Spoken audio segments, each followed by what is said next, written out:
Bueno, buenas tardes a todos. Bienvenidos a la presentación de este libro dedicado al arquitecto Carlos Lazo Barreiro. Yo soy Yolanda Rao Saldaña y bueno, les van a tomar la palabra nuestros invitados, que agradezco muchísimo que estén aquí. Bueno, primero están con nosotros la arquitecta Gabriela Lazo, nieta del arquitecto Lazo y representante de la familia Lazo. Está la doctora Elisa Drago, del Archivo de Arquitectos Mexicanos de la Facultad de Arquitectura, y una amiga además muy querida.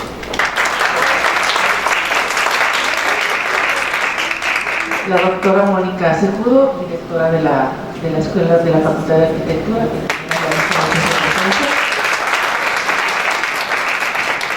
y el arquitecto Javier Senociana Aguilar, queridísimo arquitecto mío, de muchos de la escuela de aquí de arquitectura. Bueno, entonces para empezar, le doy la palabra a la doctora Mónica Cejudo. Por favor, doctora. Muchas gracias, Yolanda, muchas gracias a todos por estar aquí, familia Lazo. Sean todos ustedes bienvenidos a este bellísimo edificio, parte de nuestro campus Patrimonio de la Humanidad. Esta presentación editorial es la más reciente que tenemos aquí en la facultad y hoy conversaremos sobre un arquitecto insigne para este México moderno y para nuestra querida facultad.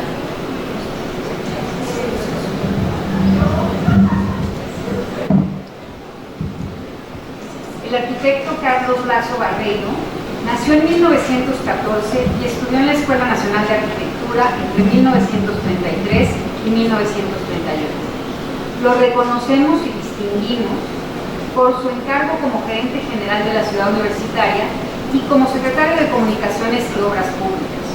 Con una visión geográfica única para la planeación y su loable capacidad de gestión, el arquitecto Lazo demostró que los arquitectos habrían de abarcar esferas arquitectónicas, urbanísticas y políticas para hacer realidad grandes ideas.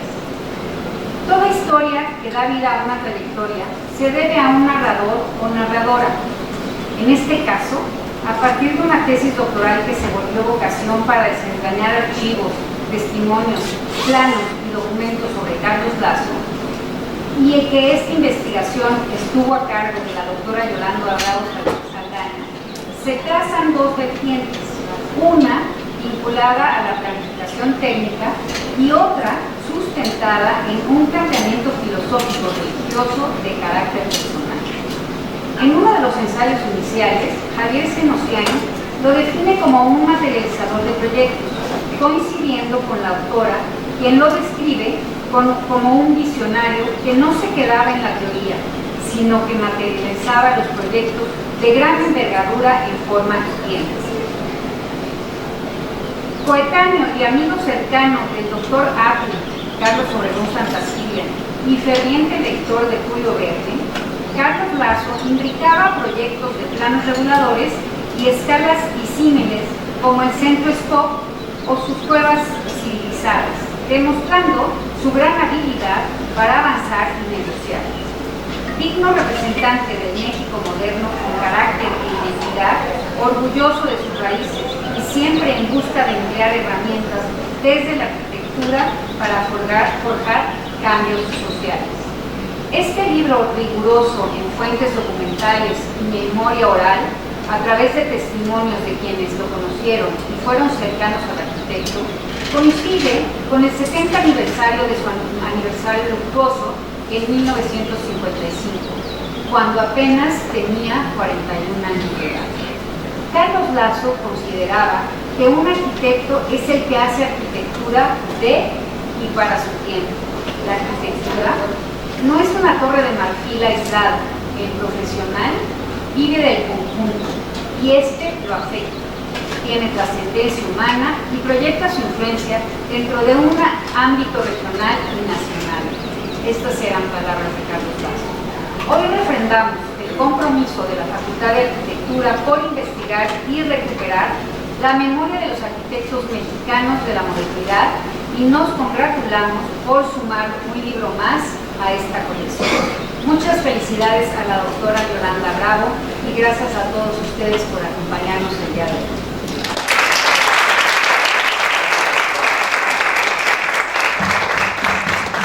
Muchas gracias, doctora, por sus palabras.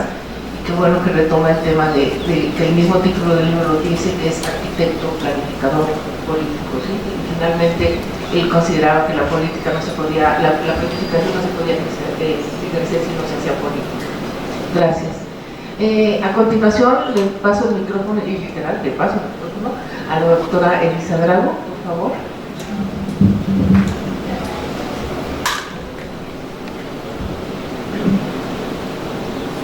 Muchas gracias a todos por estar aquí. Yolanda, querida, gracias por la invitación. Me siento muy honrada. Nuestra señora directora, mucho gusto en saludarla. Mi arquitecto pues de juventud. Y pues mucho gusto, no te conocía. Es un lujo estar en esta mesa con ustedes. Cuando a una la invitan a la presentación de un libro, se espera que se cuenten cosas que tal vez no se encuentran escritas en él, pero que forman parte de él. Una pregunta importante que nos reúne hoy aquí es ¿por qué leer este libro? En una época en que leer un libro es un lujo. Requiere tiempo, paciencia, atención y capacidad de asombro. Invita a la reflexión, a la confrontación, y estimula el ejercicio de pensar. Es un lujo en nuestros tiempos acelerados, de satisfacción inmediata y superficialidad que nos envuelven en lo cotidiano. El libro que hoy Yolanda nos presenta es un lujo construido por una larguísima reflexión de más de 20 años, que realmente nunca se detuvo. Es como un buen vino, un buen queso maduro, que a su vez no tuvo ningún miedo de renovarse. Si bien empezó Yolanda con la fuerza y el ímpetu juvenil ante la maravilla de lo desconocido, como lo describe al enfrentarse a un archivo virgen antes de su proceso archivístico, un verdadero lujo, abrir expedientes nunca consultados. Las dificultades de retomar un tema, reescribirlo, adaptarlo a la luz de nuevas interpretaciones, desempolvar las fuentes documentales primarias, que además son riquísimas, y pues en un proceso personal muy complicado que pasó Yolanda, implicó un ejercicio de autorrevisión y de autocrítica que nunca es sencillo. Mi primer acercamiento de Yolanda fue fortuito, por la referencia a su tesis, obligada en aquellos momentos en los que yo me estaba iniciando en la investigación. Mi encuentro con Yolanda me confirmó su inteligencia, capacidad y extrema generosidad al compartir sus descubrimientos y hallazgos de Carlos Lazo. Más que trabajar un personaje solitario e heroico, este libro se abre hacia la cuestión social de la producción urbana y arquitectura panóptica. Si bien el énfasis está enclavado en una visión clásica de la historiografía de la arquitectura a partir de el personaje y su obra, propone la postura del ser integrador. Este es el primer gran acierto. Era necesario que hicieras tu tesis, Yolanda, y que hicieras de tu tesis un libro. Te lo pedimos mucho. En cuanto a las referencias personales que emanan y se tejen a la narrativa histórica y metodológica propuesta, me permito jalar algunas hebras a reflexiones del todo personales. Este es el segundo acierto del libro, ya que no es un libro cerrado con verdades absolutas, sino, en sí, riquísimo de fuentes primarias que trazan paralelismos más allá del personaje narrado. Tomo la oportunidad de mencionar que disfruté particularmente el capítulo fundamental de la formación del arquitecto profundamente católico para entender el devenir y su presencia histórica y política. Creo que es un capítulo muy valiente, que lo enfrentó desde quien fue sin tener juicios de valor. Esa formación del arquitecto creador, del ojo que todo lo ve, son la clave de su visión doctrinaria. Doctrina política, ética y moral del amor a su país en un acto de fe profundo hacia un México posible. Carlos Lazo perteneció a esa generación de arquitectos que para 1933 fueron testigos de sus maestros que se enfrentaron a la ruptura y a la separación del ramo de la arquitectura de la pintura y el grabado y la escultura. La creación de la Escuela Nacional de Arquitectura, los tambaleos entre la definición de una profesión entre el arte, la ciencia, la tecnología y el valor social. Esa indefinición de posturas y rupturas que marcó a sus compañeros, generaciones más, generaciones menos, como los Augustos, Augusto H. Álvarez, Augusto Pérez Palacios, los Enríquez, Enrique de la Mora, Enrique Yáñez, Enrique del Moral, Alberto Teruaray, Mauricio Gómez Mayorga, pero también de las primeras mujeres inscritas oficialmente en la carrera de arquitectura, como Elvira Gutiérrez Velasco, Lidia Vigueras Flores, Heréndira Toscano, Jessie Woodward y las dos primeras tituladas, María Luisa Dehesa y Sergia Canut. Y tiempo después, María Estela Flores, unas cuantas generaciones después. Momento histórico particular en el país inserto en la modernidad y con una política de Estado que apostó por la infraestructura, el equipamiento y los servicios como baluartes de su postura de inserción en un mundo global. Yolanda se pregunta cómo sus colegas se preguntaban qué hubiera pasado si no hubiera fallecido en aquel fatídico accidente de 1955 Carlos Lazo Barreiro. Lazo y su visión de mundo y modelo de eficiencia norteamericana como modelo replicable, con fascinación clara hacia los modelos fallidos de los nacionalismos sociales europeos, dejó cientos de proyectos y propuestas para un México posible. Hay que reconocer a él, de los años posteriores a su muerte, que dejó una huella silenciosa, sin crédito, en los gobiernos revolucionarios que llevaron a cabo muchos de sus ideales y no le dieron crédito. Sus allegados más cercanos, como Augusto Pérez Palacios, desde su cercanía en la construcción del Estadio Olímpico Universitario, en ese entonces Estadio Universitario, y como miembro de las comisiones de urbanismo de la CEU y coautor del desaparecido Centro Escop, siguió colaborando a su muerte con la Secretaría de Comunicaciones y Obras Públicas por varios años más y logró consolidar urbanamente aquellas ciudades satélites soñadas y la planeación, planificación del Estado de México bajo los principios trabajados en conjunto con Lazo. Falta mucho por escribir, y este es otro más de los aciertos de este libro.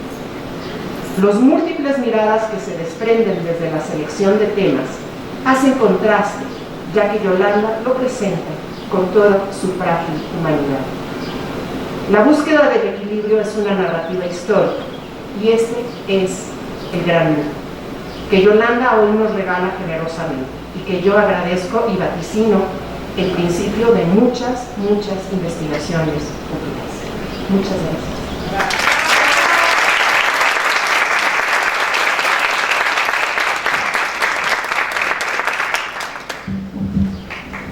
¿Cómo me das tus hojitas? Muchas gracias, Elisa. Y bueno, después hablaré un poquito yo, pero sí algo que me gusta mucho a mí el libro es que sea una puerta abierta para otras investigaciones de otras personas, porque temas hay muchos adentro del libro y eso me emociona de este libro. Bueno, a continuación le doy la palabra a la arquitecta Gabriela Lazo, nieta del arquitecto Carlos Lazo, y como dije, representante de la familia Lazo, a quien estoy muy agradecida. Vamos.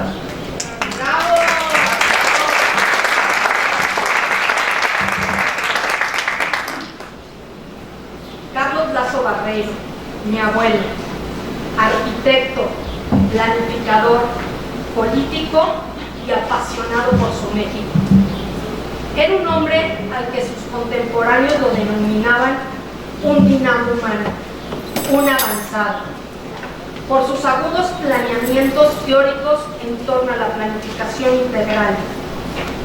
Veía en esta disciplina un trabajo colectivo que forzosamente debía partir del hombre individual para finalizar brindándose en comunidad.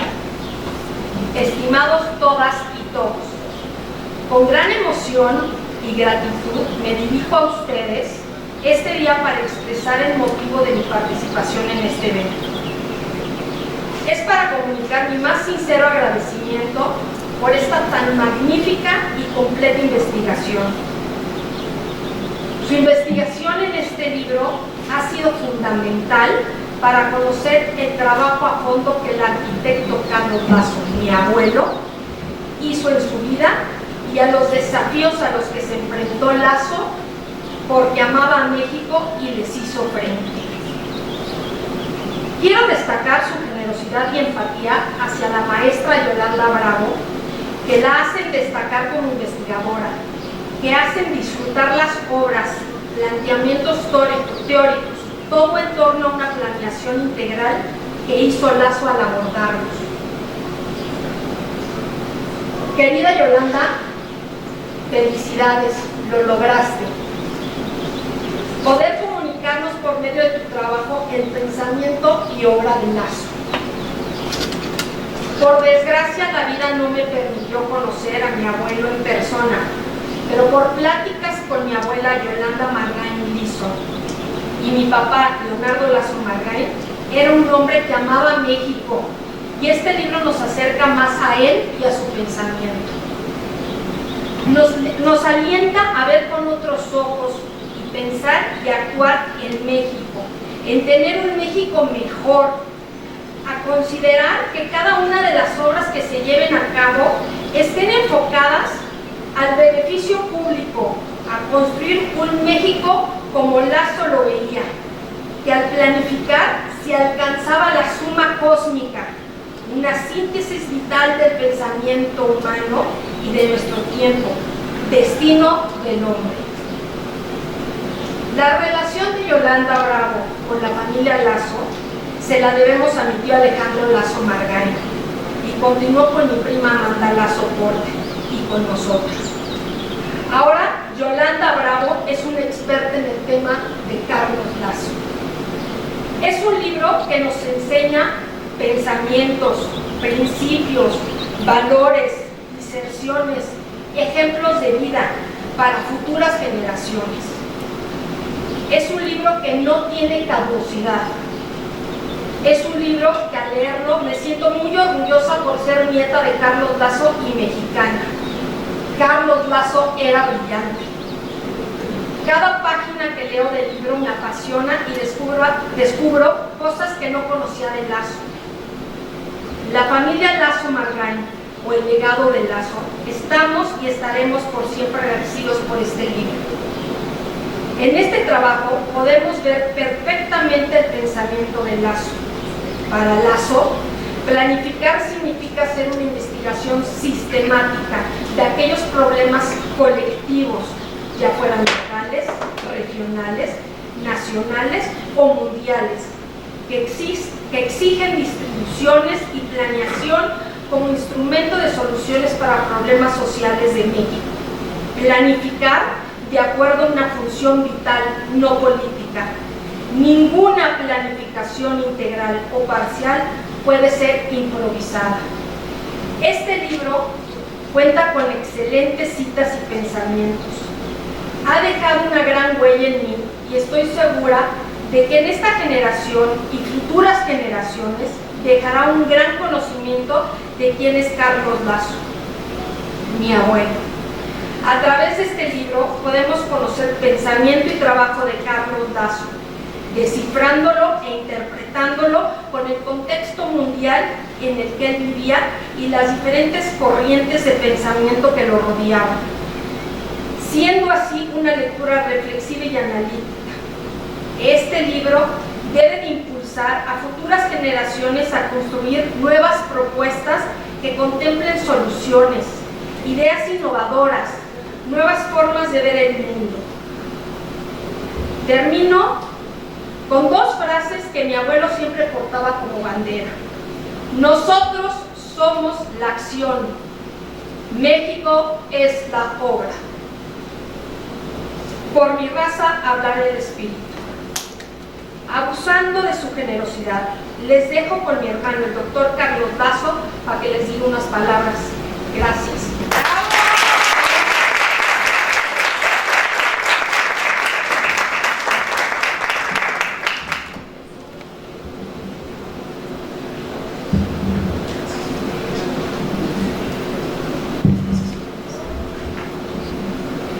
Muchas gracias, queridos amigos, por acompañarnos en este día que tanto orgullo es para mi familia, aquí en la casa que Lazo construyó. Gracias a la UNAM y a la Facultad de Arquitectura por recibirnos y tener la visión de apoyar esta investigación. En otras de sus investigaciones, Yolanda Bravo propone la tesis que nuestro interés por un artista o un arquitecto son sus obras. Sin embargo, esas obras provienen de una mente, pensamiento o ideología. Según Diego Rivera, la grandeza de Carlos Lazo radicaba en el pensar en grande. He leído tu libro con interés, Yolanda, y desde mi punto de vista logras muy bien lo que pienso fue tu intención: transmitir desde los ojos del autor el pensamiento de uno de los grandes artistas de la historia. Si bien es un gran documento académico, refleja un encuentro muy personal con mi abuelo, como si estuvieras tomando una taza de café con él mientras te cuenta todo lo que traía en la cabeza. La investigación nos coloca muy bien en aquel México en desarrollo, en el que surgían los primeros movimientos artísticos con grandes ideas para el desarrollo de ciudades, infraestructura y vivienda, que incluía un factor de enseñanza y un compromiso justo. La época del milagro mexicano, en cuyos principales hitos se encuentra la inauguración de la ciudad universitaria y las olimpiadas realizadas en el Estadio Olímpico aquí enfrente. O como pensaba Carlos Lazo, a lo mejor, una época de la evolución de las conciencias. En una sección del libro que me gustó mucho, se habla de dos esencias del arquitecto Lazo: su pasión por la tecnología y modernidad, y uno de los puntos principales, su religiosidad.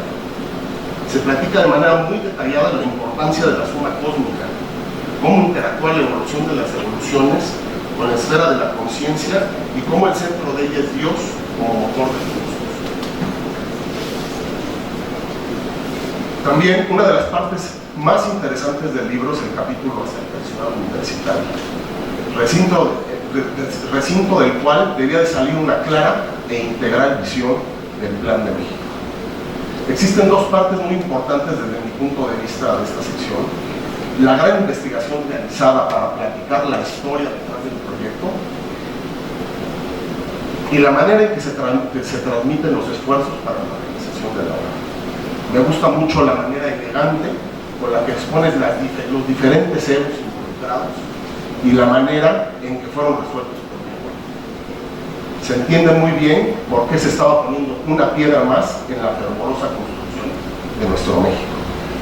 Ciudad Universitaria, MESCOP, Banco de México, Sierra Leona, Belén de las Flores, el programa de gobierno, entre otros. La investigación nos permite conocer no solo la conceptualización de todas estas obras, sino lo que su creador quería transmitir en cada una de ellas. El libro no podría cerrar de mejor manera.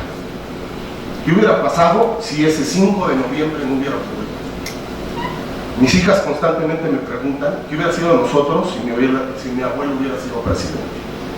No sé qué hubiera pasado con nuestro entorno familiar, pero sí creo que qué hubiera pasado con México.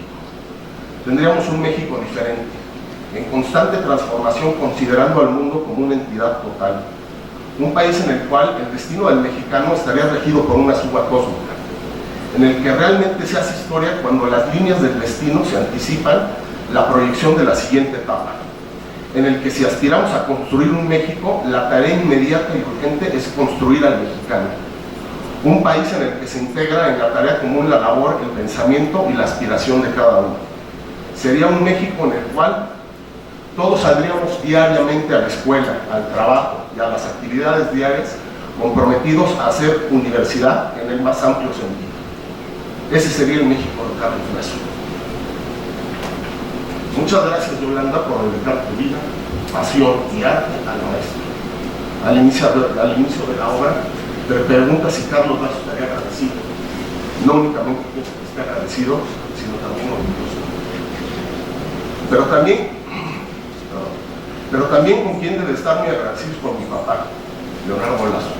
No conozco una persona más orgullosa del nombre Lazo. Muchas gracias, papá, por todos los esfuerzos que has hecho para mantener para México la obra de un gran mexicano. Muchísimo has hecho, pero creo que lo más importante es crear ese orgullo a tus hijos de ser nietos de uno de los grandes protagonistas de la historia. Muchas gracias.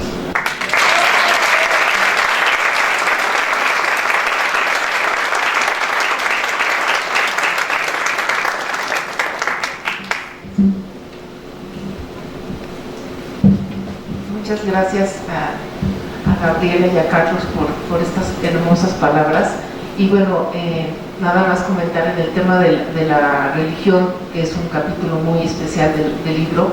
A mí siempre me llamó la atención la religiosidad tan sincera y pura que encontré en cada documento de Carlos Lazo. Y como anécdota nada más, anécdota reciente, es que ahora con el nombramiento del nuevo Papa, el Papa se quiso poner el nombre de León.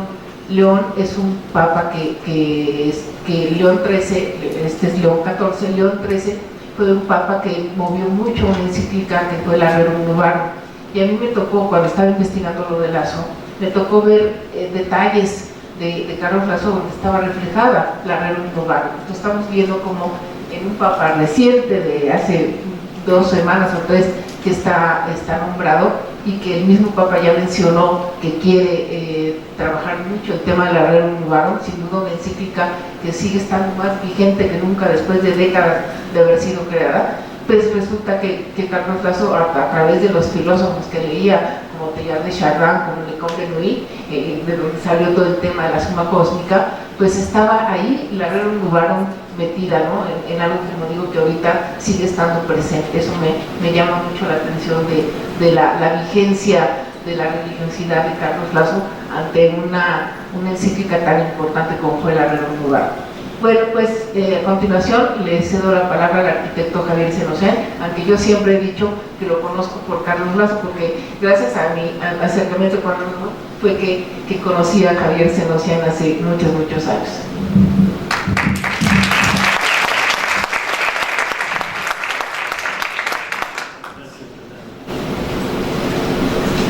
Sí, efectivamente, el vínculo que nos une fue la figura de la ciudad. No se escucha.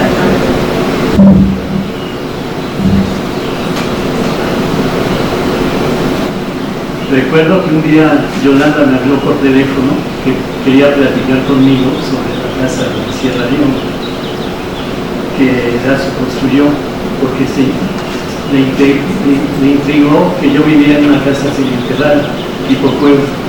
La invité a comer y a partir de ahí surgió una bonita amistad. El título del libro me gusta, que ya como se ha dicho aquí, porque resume en 3 palabras la trayectoria de la vida de Carlos Lazo Barreiro, arquitecto, planificador y político. En la introducción del libro, Yolanda nos comenta que durante su maestría investigó en el archivo Carlos Lazo Barreiro, acervo al que nadie se había acercado, resguardado en el Archivo General de la Nación, y una vez que se tituló como maestra en la historia del arte, pasó el tiempo y dice más adelante textualmente: por desgracia, la vida no se logra combinar con los sueños, y nunca pude hacer esa tesis doctoral. Yo considero que este libro cumple con las condiciones que exige una tesis doctoral. Yolanda, yo creo que ya se cumplió, sé que tenemos otros sueños pendientes. La maestra Yolanda nos explica cómo el arquitecto Carlos Lazo concebía la planificación a una escala mayor. Era un visionario que no se quedaba en la teoría, sino que materializaba los proyectos de gran escala en forma y tiempo. Gracias a sus estudios en Estados Unidos como planificación integral, fue pionero en nuestro país en esta rama. Los profesionistas que colaboraron en el diseño y la construcción de la ciudad universitaria aprendieron de él, lo admiraron y formaron parte del gran equipo que sacó avante el reto. Ciudad Universitaria se hizo en 2 años.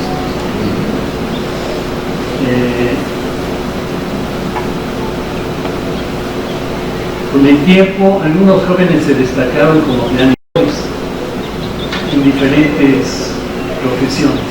En el gremio de la arquitectura figuran, entre otros, Pedro Ramírez Vázquez, Guillermo José de la Lama y Joaquín Álvarez Urbano.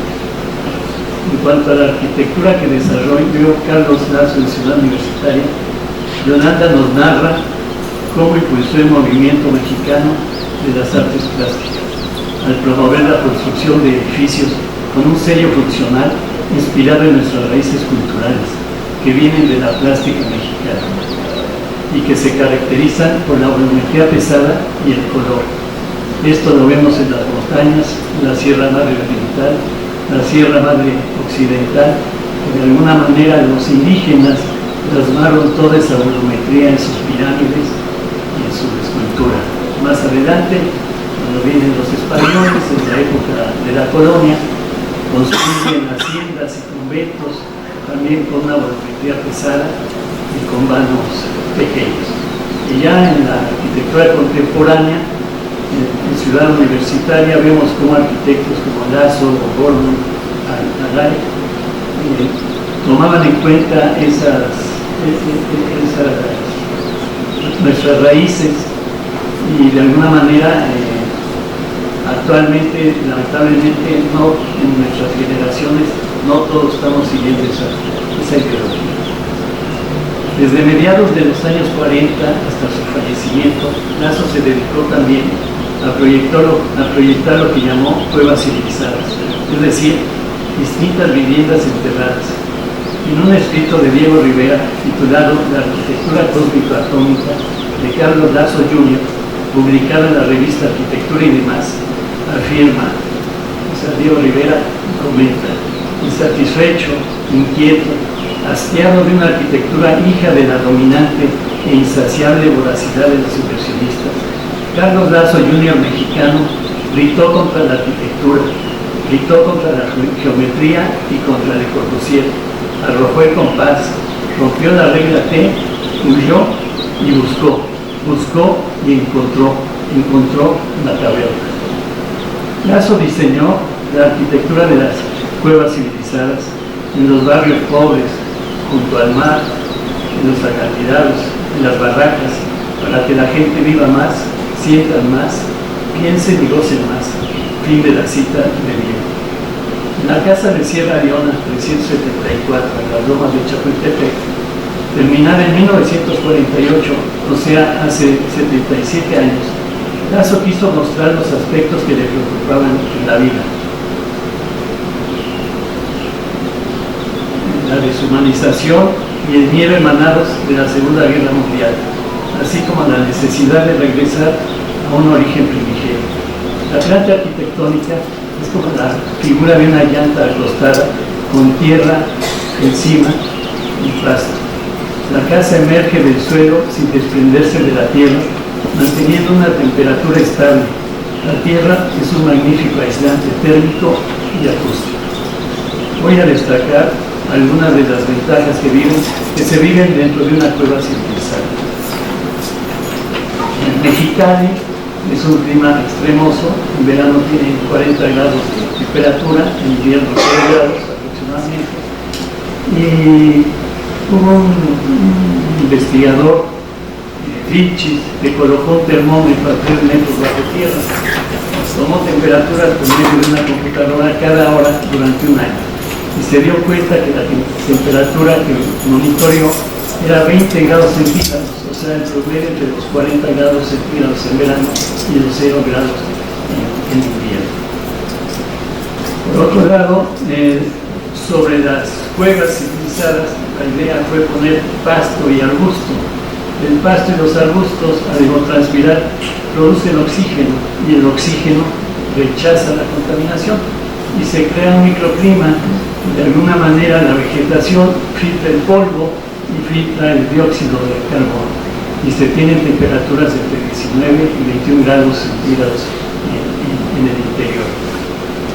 Hace como 25 o 30 años me invitaron a un congreso sobre ecología y la Universidad de Chapingo llevaba en su ponencia y acababan de terminar un edificio que le pusieron azotea verde y hasta cierto punto presumían que era la primera azotea verde que se había hecho en México. Ellos no sabían o ignoraban que Carlos Lazo se les había adelantado 50 años con la azotea verde que hizo en la casa de Sierra Leona. En esta casa de Sierra Leona se relaciona lo primitivo y lo futurista, así como en las películas vemos en la Guerra de las Galaxias, como hay una relación entre lo primitivo y lo futurista. En esta casa también se nota, ¿no? Se fue mucho a lo primitivo, tiene aspectos prehispánicos como los taludes, el patio al centro, un poco que viene de la época de la colonia, etc. La maestra Yolanda me comentó que el sistema constructivo en la ciudad universitaria, en la casa de Sierra Leona, fue sacar tierra del centro hacia el exterior. Más adelante se vio ese mismo sistema constructivo en el estadio de Ciudad Universitaria. O sea, en el estadio de Ciudad Universitaria habían proyectado uno que se parecía a un estadio de Estados Unidos de fútbol americano. Carlos Lazo influyó que era muy costoso y los convenció de alguna manera de cambiar el concepto arquitectónico.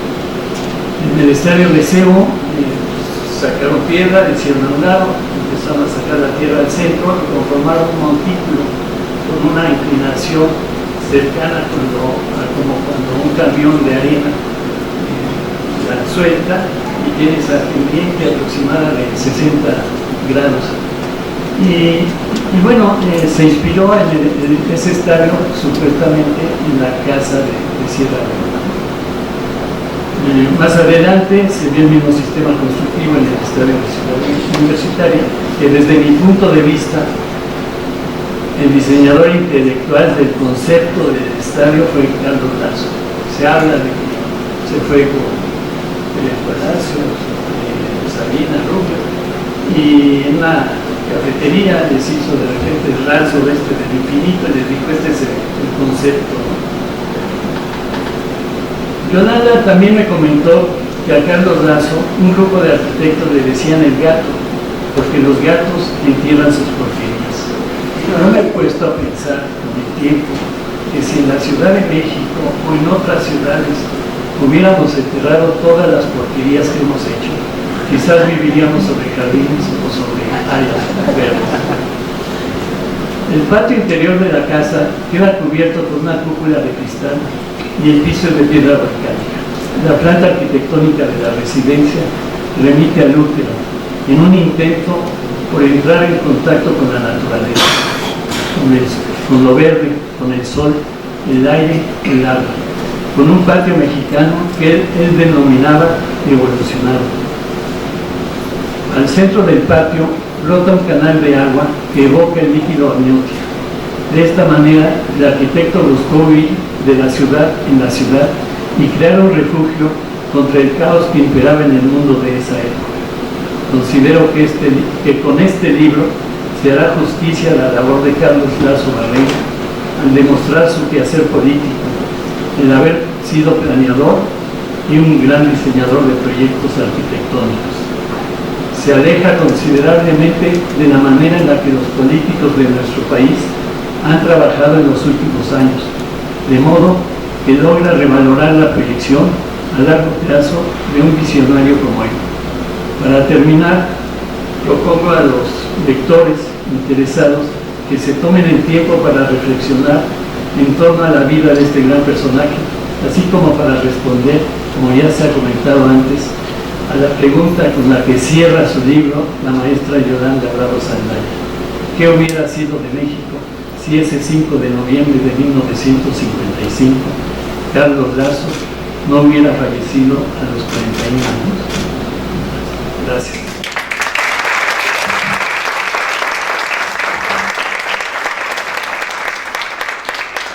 Gracias, Javier. Gracias. bueno, algunos puntos que quiero tomar, ya tomaron la palabra, o sea, como yo. Por un lado, les invito ahorita que salgan. Allá afuera está una maqueta que hicieron en el despacho de Javier Senocén sobre la casa de Sierra Leona. El origen de la maqueta fue para una exposición que se hizo en Estados Unidos, en Nueva York, donde se trataron a 4 maestros de la arquitectura, que fueron Javier Senocén, Carlos Lazo, Matías Gueritz y Juan O'Gorman. Entonces, esa maqueta la hicieron en el despacho y hizo una maqueta preciosa, que además pues tiene el valor de que la casa de Sierra Leona ya no está para nada como era en sus orígenes. Entonces lo que hicieron en el despacho fue, pues fuimos un día a la casa, logramos entrar para tomar medidas y todo, y se hizo una representación conforme a plano original, a fotografías originales, porque la casa como tal estaba, no diría muy modificada, porque en esencia sí tiene la misma planta, pero como el dueño es una persona marmolera, pues le quitó todo lo verde, digamos, y la llenó de mármol, ¿sí? Entonces, en planta sí se reconoce mucho también algo del sistema constructivo, que también tiene un domo, que lo pueden ver en la maqueta, tiene un domo que Lazo lo hizo con viguería de tren, ¿te acuerdas? Que vimos las vigas de rieles de tren. Entonces fue también muy innovador. Algo que tenía Carlos Lazo es que era muy experimental, y eso se nota. Era experimental para sus cosas, porque obviamente para obras como la del Banco de México en Veracruz, pues trabaja todo su diseño de otra forma. Fue el arquitecto que experimentó, fue a través de la cueva civilizada. Entonces, bueno, quería comentar eso, que la maqueta está acá. Javier me dio el regalo de traer la maqueta, entonces la pueden observar. Es una maqueta para mí espectacular de cómo pudo haber sido la casa de Sierra Leona. Ese por un lado.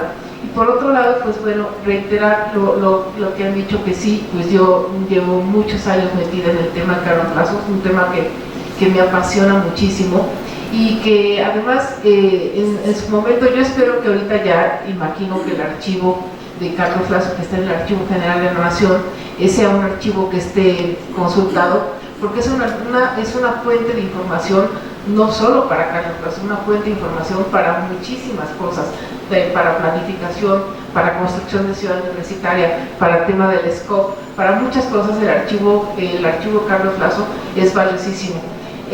Yo cuando fui a ese archivo, como mencionó Elisa, yo llegué a un archivo virgen completamente, tan virgen era, que yo me acuerdo que al revisar el documento que lo describe, no sabía yo ni qué sacar de ese archivo, y vi una que decía carta de Richard Neutra a Carlos Lazo. Me llamó la atención porque Richard Neutra es un arquitecto que de mucho tiempo para acá me ha gustado. Entonces dije, voy a sacar eso para ver de qué se trata. Llegué con la gente que te da los documentos, me pedí esa carta, llegó la carta, y la carta llegó cerrada, tenía cerrada por completo. Y les digo, yo en ese momento no sabía casi nada de Carlos Lazo. Me dieron la carta y yo, ¿cómo la veo? Era un sobre. No, pues la cortamos con tijera, y con tijera se abrió la carta, se abrió de la orillita con cuidado, sacamos la carta, y era una carta donde Richard Neutra, este tremendo arquitecto de los años 50 sobre todo y 60, ese arquitecto le invitaba a Carlos Lazo a pasar la Navidad a su casa en Estados Unidos junto con sus hijos, etcétera, ¿no? Obviamente la carta, ya después, conforme fui pasando el tiempo, me di cuenta que la carta llegó a la casa de Lazo días después del fallecimiento de Carlos Lazo. Entonces Carlos Lazo nunca leyó esa carta.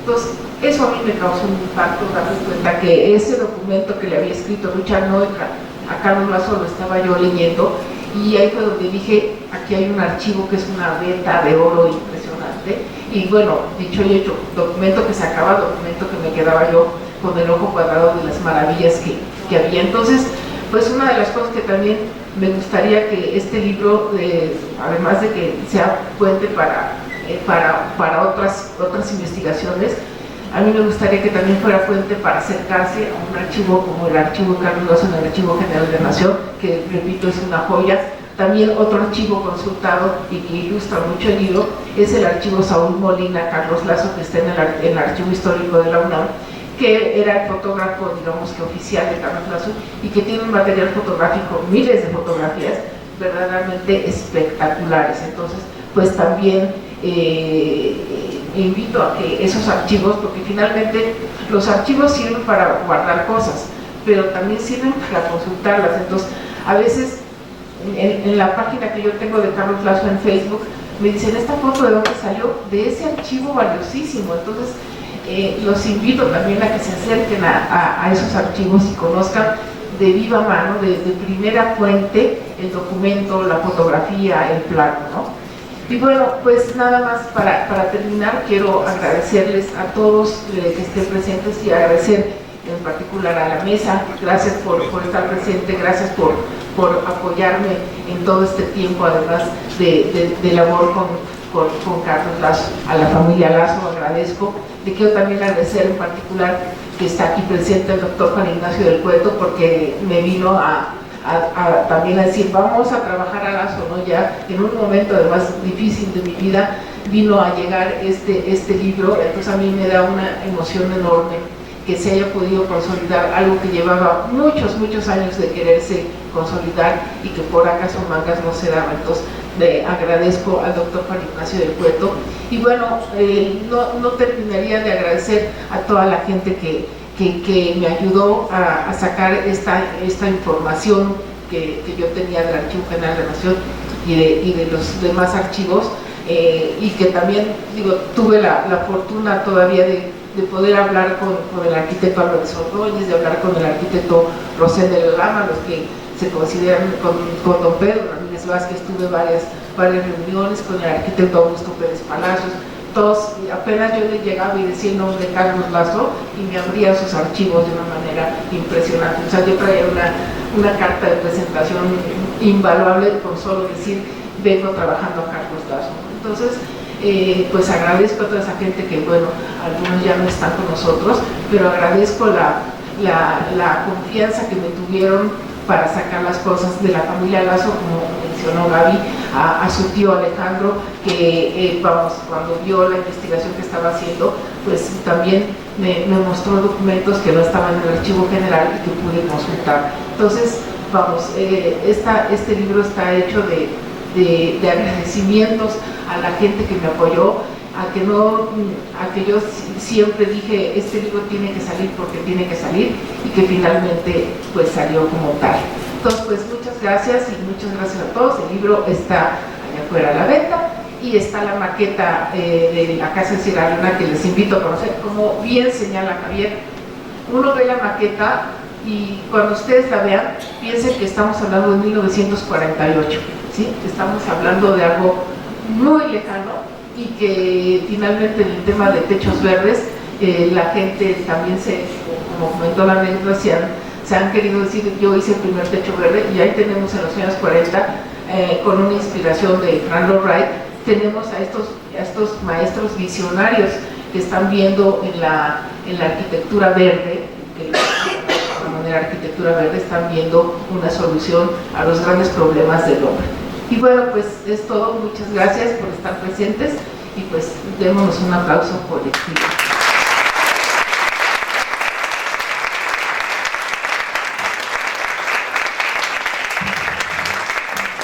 Para comenzar esta presentación me voy a permitir leerles los reconocimientos que vamos a entregar a continuación.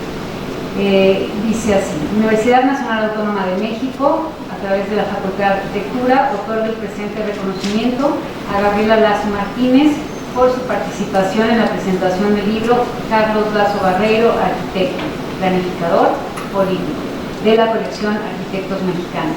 Por mi raza hablará el destino. Muchas gracias, Gabriela.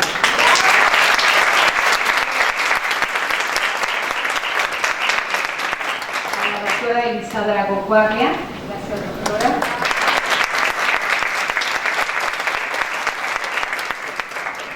A nuestro querido arquitecto Javier Senociano Aguilar.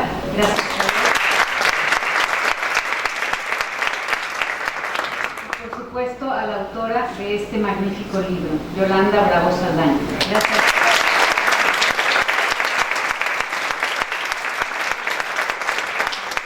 invitamos a ver la exposición sobre CEU, que está la gran maqueta y con estas magníficas fotografías que nos prestó la ICA.